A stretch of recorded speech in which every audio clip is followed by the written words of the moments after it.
In this video, we're going to play with some of the common properties that are available for all controls that allow us to really enhance the appearance and the animation of our pages. We're going to talk about visibility and clipping and flipping and animation and a number of different things. So I'm going to start here by adding a 3 indicator radial gauge to my page. So there's my gauge, and the reason, of course, this is called a 3 indicator radial gauge is because there are 3 different indicators on it. We see the needle, and up here at the top is the diamond or the marker, and then there's also a radial bar. For the purposes of this demonstration, I'm going to bind the needle to PV, and I'm going to bind the marker to SP, my set point.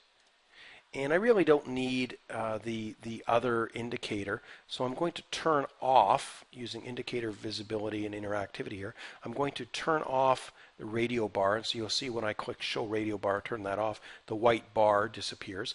And I also want my marker to be interactive. You'll notice that right now it's not interactive, so when I go into run mode and I attempt to change the position, I'm clicking here, I can't move that marker. I can't drag it, but I want to be able to do that. So I can turn is marker interactive on, and now I can manipulate the set point by dragging that around the gauge. Let me add another couple controls here. I'm going to add a advanced checkbox, which is there. There are 2 different checkboxes that ship with Data Hub WebView, the simple one and the advanced checkbox, and there's some subtle differences that we'll get into in this video. I want this checkbox to be bound to auto mode, and you'll recall that auto mode is true when the set point automatically changes every 5 seconds and false otherwise. One of the features of this particular control is that it automatically changes color depending upon whether the checkbox is checked or not. So you'll notice that my unchecked color is red and my checked color is lime green, which is not particularly easy on the eyes. So I'm going to change the checked color to indigo, and I'm going to change the unchecked color to, let's choose gray. And so you'll see that when I go into run mode, there we go.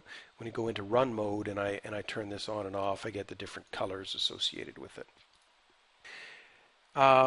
Okay, so one of the things that I want to be able to do is really add a little bit of color and change the appearance of this gauge.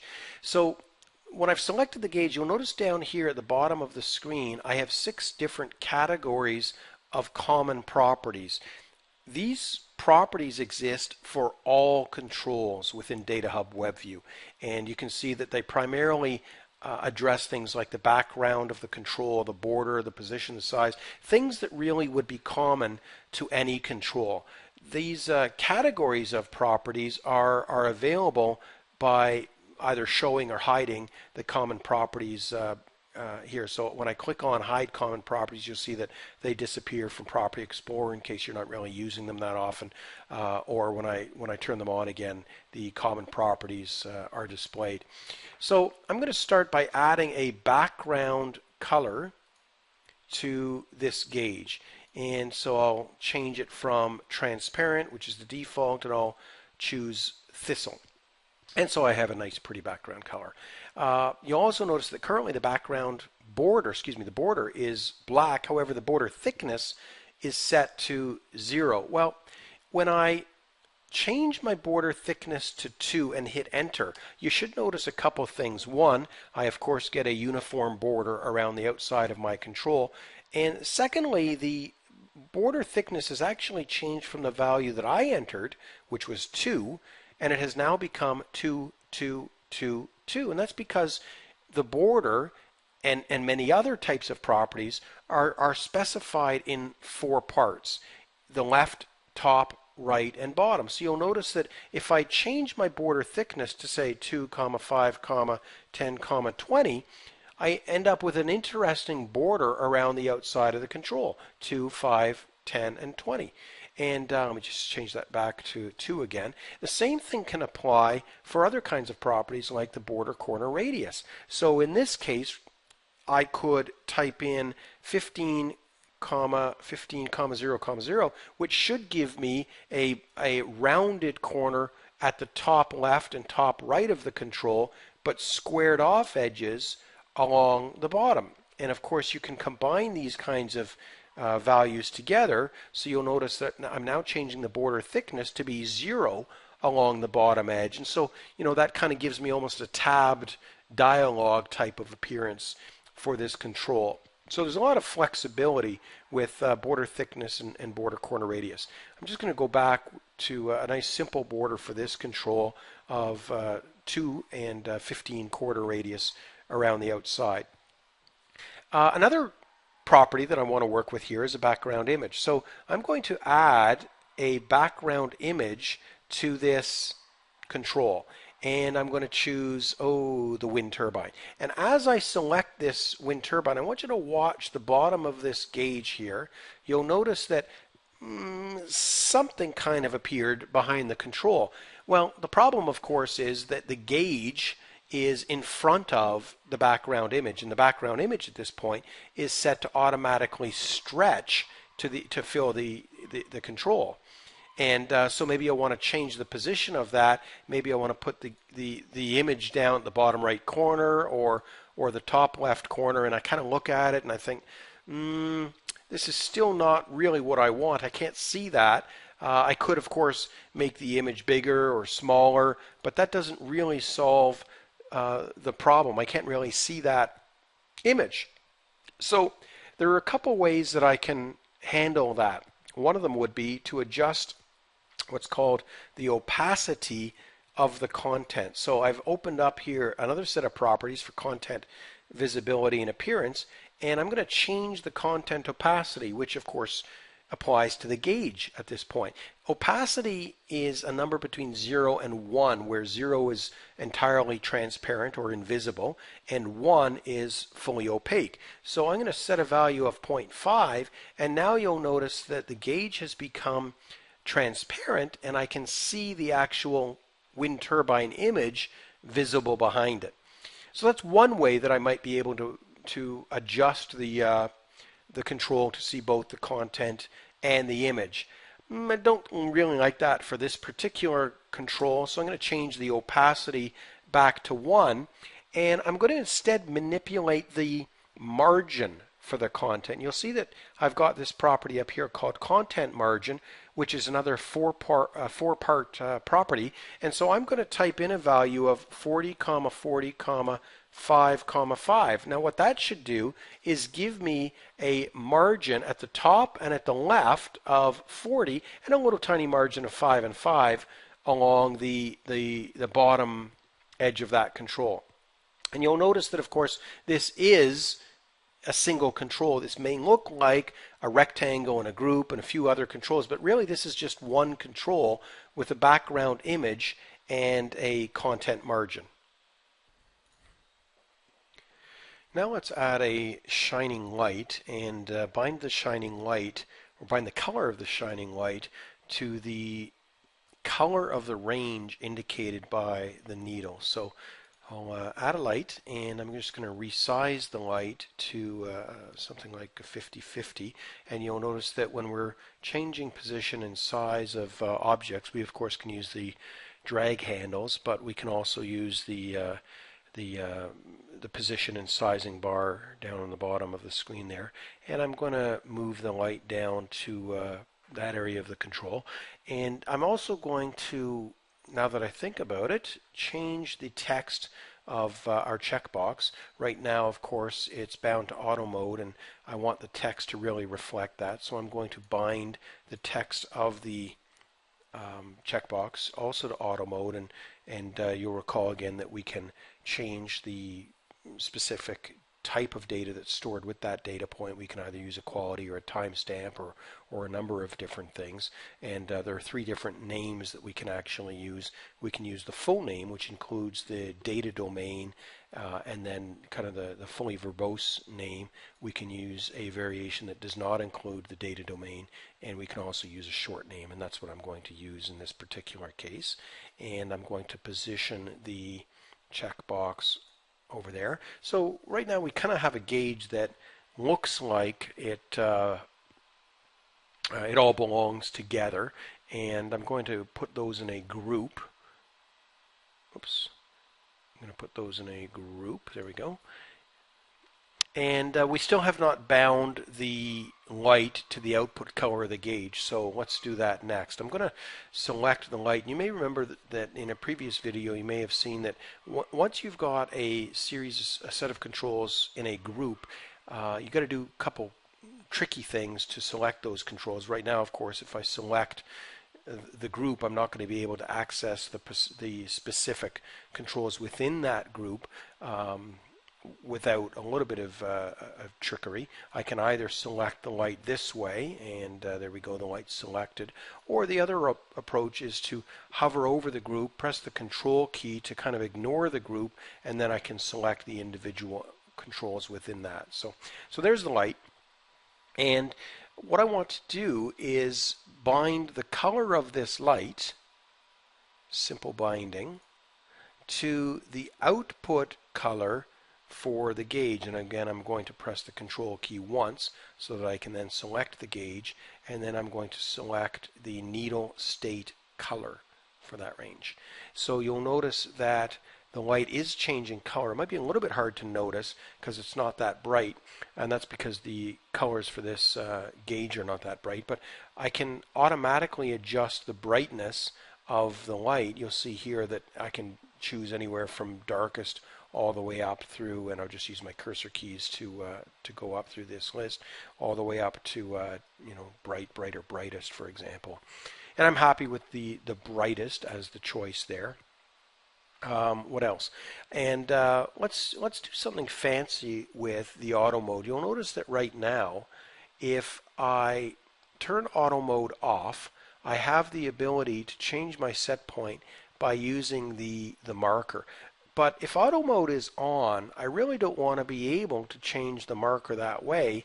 I want to kind of rely upon the choice of auto mode to effect 2 other changes. When auto mode is on, I do not want to see this light. I want it to be invisible. When auto mode is off, I want to see the light on. When auto mode is on, I also do not want to allow the marker to be dragged. I don't want it to be interactive. So I'm going to do something a little bit sneaky here. I'm going to select the advanced checkbox and point out that the checkbox has 2 different states, the unchecked state and the checked state.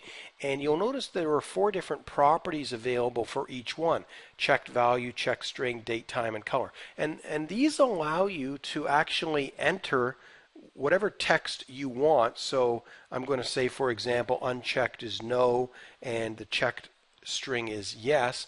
And you'll notice that depending upon whether the the checkbox is checked, it will select the values from the unchecked state or the checked state. And because in this case it is checked, you'll see that it has basically copied the values of 1, yes, the date, and the color down into this section.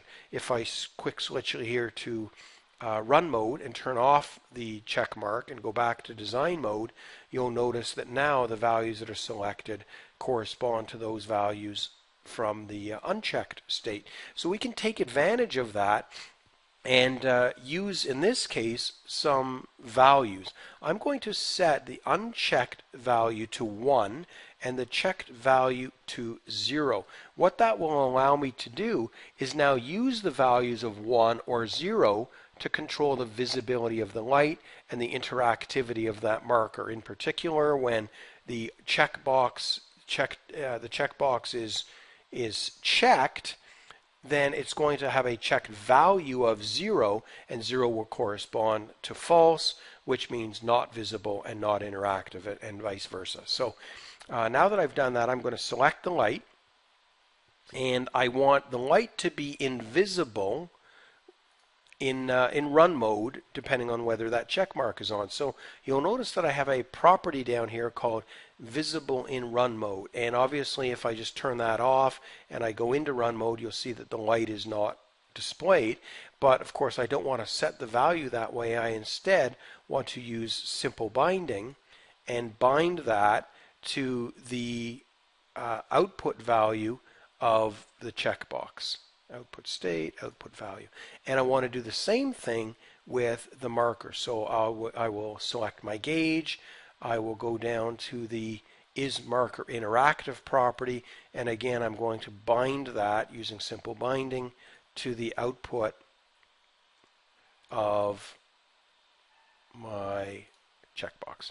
And so you'll notice the net effect here as I go into run mode and I turn off auto mode, my light becomes visible and it reflects the state of my gauge, and my marker is interactive. So I can now drag this around my gauge.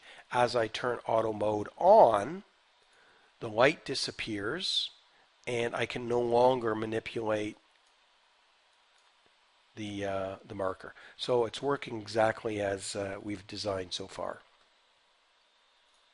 Just while we were talking about this group, a couple other options that we might want to have a look at. Because all of this, all these controls are now in a single group, when we resize the group, of course, it's going to scale very, very nicely, and all controls are kept in sync. You'll also notice a couple other things.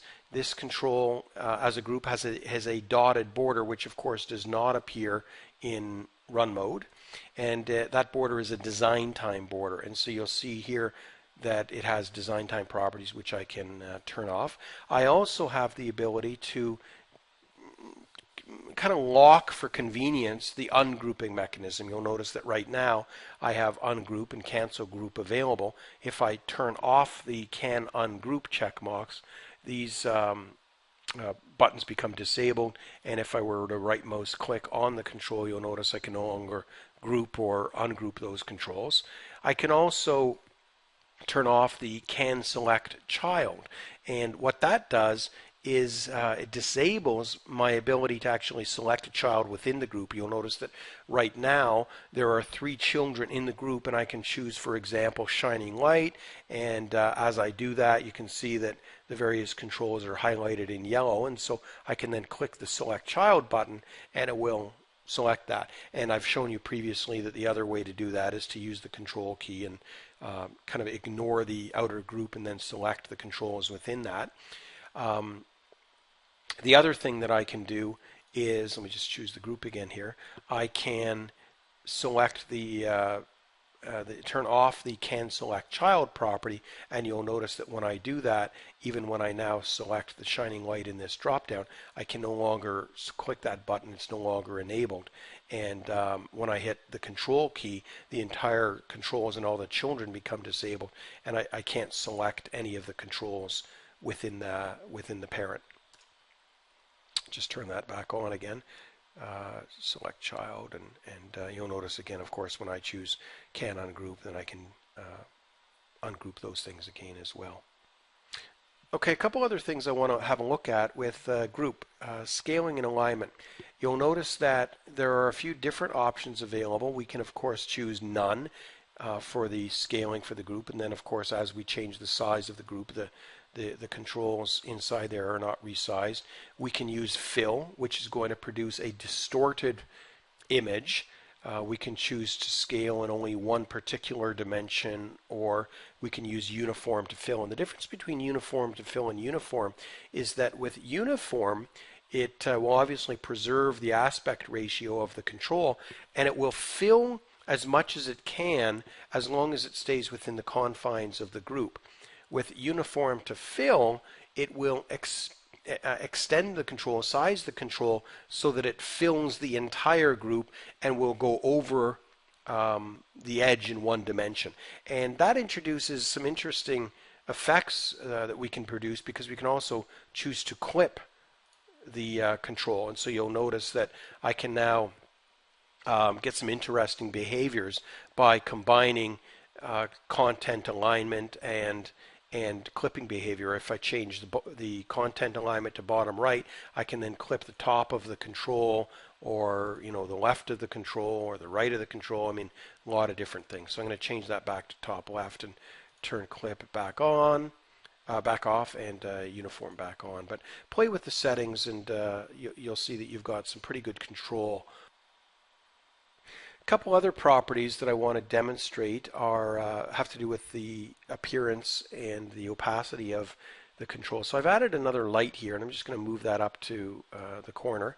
And I'm once again going to add a background image to this control. And in this case, I'm going to choose to add a car. And you'll notice again that the car is peeking out a little bit from the edges of the control. And obviously, I could change the position of the control to see it. But in this case, I'm going to change the opacity. So I'm going to leave the car stretched to fill the shape there. And in this case, I'm going to go down to Content, Visibility, and Appearance and change the opacity to 0.5, so I can see both the light and the car at the same time. And I'm also going to take advantage of another property of the image, which is rotation. And obviously I can enter an angle of rotation here, and the car is going to be rotated. But because I can bind anything to anything, I can use point binding for the rotation and bind that to PV. So as PV changes, the angle of rotation of my car is going to change. And while I don't know that you're necessarily going to use your car in this fashion, it's kind of an interesting effect. We can also apply other properties. I can flip the y-axis or the z-axis of the car, and I can do the same thing with the light. You can see I'm flipping it upside down there as well. So we've got clip abilities and flip abilities, so clipping and flipping and rotation, and a lot of things that really provide the opportunity to design a set of controls and a screen that really highlights a particular appearance or a particular set of animation behaviors. So in that vein, let me do some other cool little animation here. I'm going to add another light. We've done this a couple times now, and I'm going to change the size of this light to 50 and 50. And I'll just move it over here, and I'm going to duplicate that. So I've got two of these lights, and I'll just align them so that they're along their top edges here, and I'll group those. Once these controls are grouped, I have the same common properties as I would for any other object. So that would include content animation, and you'll notice that not only have I shown you rotation kind of statically, but I can also start manipulating the content in a continuous fashion. And you can see that the speed of this rotation is tied to the RPM, the revolutions per minute. And again, because I can bind anything to anything, I can bind that also to PV. And so you'll notice that as when I go into run mode here, as the process variable drops down close to 0, the angle of rotation, or the RPM for these controls, really slows down. And as I increase that, you can see that it speeds up. So you can imagine having some kind of maybe a wind turbine type page that's showing the real-time data of rotation speed for all the blades, and I can see my wind turbines spinning in accordance with that data. Just move this guy up and kind of out of the way a little bit. And finally, the last demonstration I'm going to provide is animation of a control in terms of its position on the page itself. So, we've seen before how we can manipulate the size and the position of a control by using this bar down at the bottom of the screen, or by simply dragging the control to wherever we want. But you'll also notice that the position and size are exposed as properties over here in the Property Explorer window. And these can be bound just like anything else. And I'm going to start by putting this light inside a group on its own. So I've got no other controls selected, but I'm going to add a group to this control, and then I'm going to increase the size of the group specifically to 150 and 150. And of course the light's going to resize to fill that, but I'm going to change that behavior to say none. So what that's done is it's basically created a group that's 150 by 150 pixels, and the light is positioned at the top left corner of that. And so you'll notice that whereas previously the top and the left for the light had a particular value of 479 and 241.5, those are now the coordinates of the group. Whereas if I select the light, you'll notice that those the properties of left and top for the light are actually 0 and 0. But I can bind those as well. So I'll start here by setting a background color for my group, so we can kind of see the effect in run mode. And then I'm going to select my light, and I'm going to bind left to PV, and I'm going to bind top to MV,